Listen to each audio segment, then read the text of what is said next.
Listen up. This just in. All the gossip. The Rumor Report. Gossip. With Angela Yee. It's the Rumor Report. The Breakfast Club.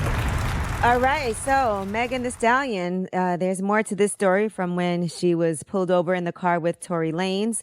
Now and Tory Lanez got arrested and has since been released. Now, some people thought that Megan Thee Stallion was arrested as well, but she let it be clear that did not happen. She said, the narrative that is being reported about Sunday's morning events are inaccurate, and I'd like to set the record straight.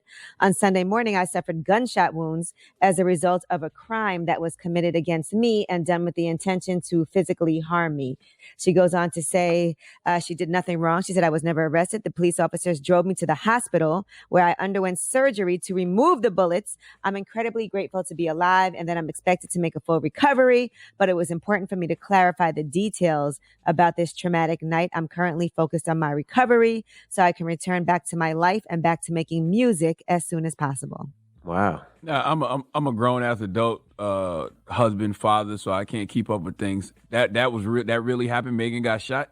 Cause I saw something yesterday where they was talking about Megan getting shot. She really got shot. That wasn't an internet joke. No, she really got shot. This came from her account. This is what she said happened. Was Tory Lanez really busting his gun?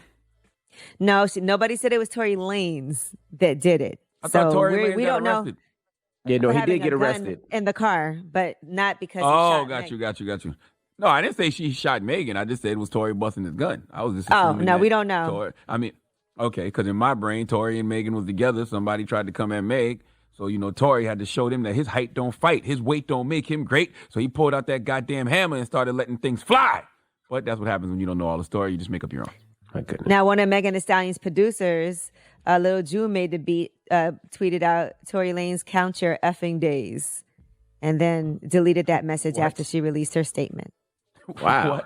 What is going on here? Like count your effing days, like I'm coming to see you? Right. And he deleted it, though. Got so many, 2020 got so many main plots and subplots. Yeah. It's just too much. Why all right, the storylines happening? The Migos are suing their ex-lawyer, and that's because they're saying their lawyer was charging overly excessive fees and also for conflicts of interest. Their lawyer is was Damian Granderson. They said they were robbed and cheated out of millions of dollars by Granderson. So they're suing for professional malpractice, breach of fiduciary duty, violation of California Business and Professions Codes, unfair competition, and unjust enrichment. Now, they do have these documents where the group says that their contracts are more in favor to Quality Control Music, their label. And it was a lot of one-sided deals negotiated that weren't in the Migos' best interest. But, he does represent the label and the artist. And that's never a positive thing. That is a conflict. You can't have conflict of interest represented by the same lawyer. As a matter of fact, the lawyer's not even supposed to do that. Right. That's weird. That's strange. I thought that was against the law. I thought you couldn't do that.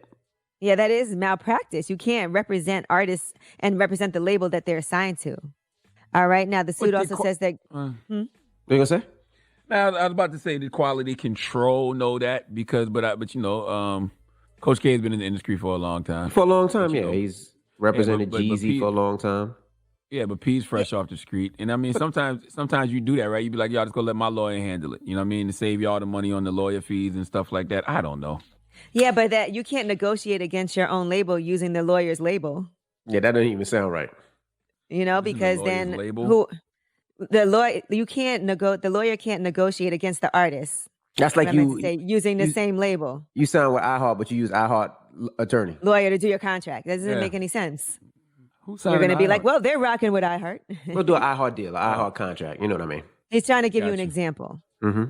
Yeah. It's like if you work somewhere, you don't want to work somewhere and use a lawyer that your job uses to sign your contract. So now they also said that Granderson initiated a dispute with 300 to facilitate their move to Capitol Records, but that deal was skewed in favor of Quality Control. And so I guess there were things that they didn't realize were in the contract at the time. Now, P from Quality Control has responded. He said it's unfortunate that the same people that we have worked hard for, provided opportunities for, and championed for are now alleging that we have participated in any kind of immoral or unfair business practices or took advantage of them. So He goes on to say, especially while we are dealing with the death of an artist on our label that was dear to us. We have always practiced honest business and complete transparency from the beginning. When we started Quality Control Music, we built this business on family values. So he said he's made sacrifices and invested and put every dollar, blood, sweat, and tears into all of this. And he will not stand by and let Quality Control's music reputation and everything we have built and sacrificed be tarnished by allegations of unfair and unjust business practices. And he also said in that post, everyone has their own lawyers. So I don't know what the hell is going on over there at Quality Control. Yeah, he said, I understand in this business that you are not always going to end with the people you started with. So he said, I'm not forcing anyone to be in business with us that has a problem and cannot communicate and does not want to work as a unit. Everything is negotiable. So who's telling the truth in this situation? Because, you know, if you got a lawyer representing the artist and the label, but then P is saying everybody has their own lawyers, what is the actual situation here?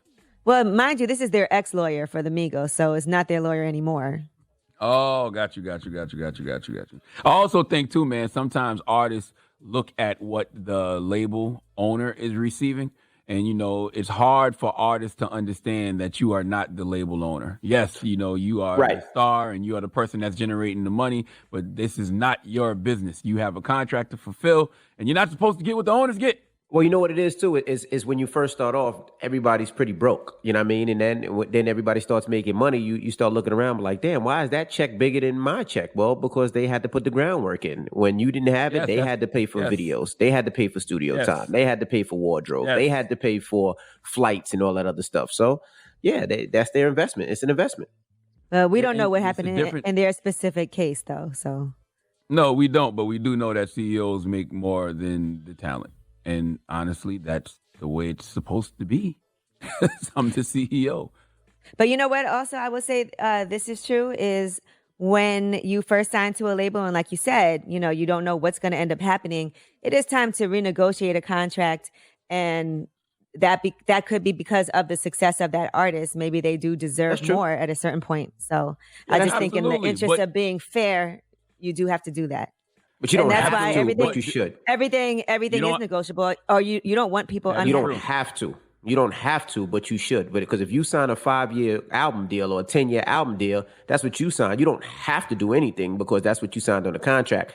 But in fair business, you should. And even if you still say the person was making $5 million and you decide to pay him $50 million, if you can pay him $50 million, that means that you as the CEO are probably making $250 million. You're never going to make as much as the CEO. That's just not the way the game goes. That's why they can afford to pay you so much, because they're making so much. I'm Angela Yee, and that is your Rumor Report.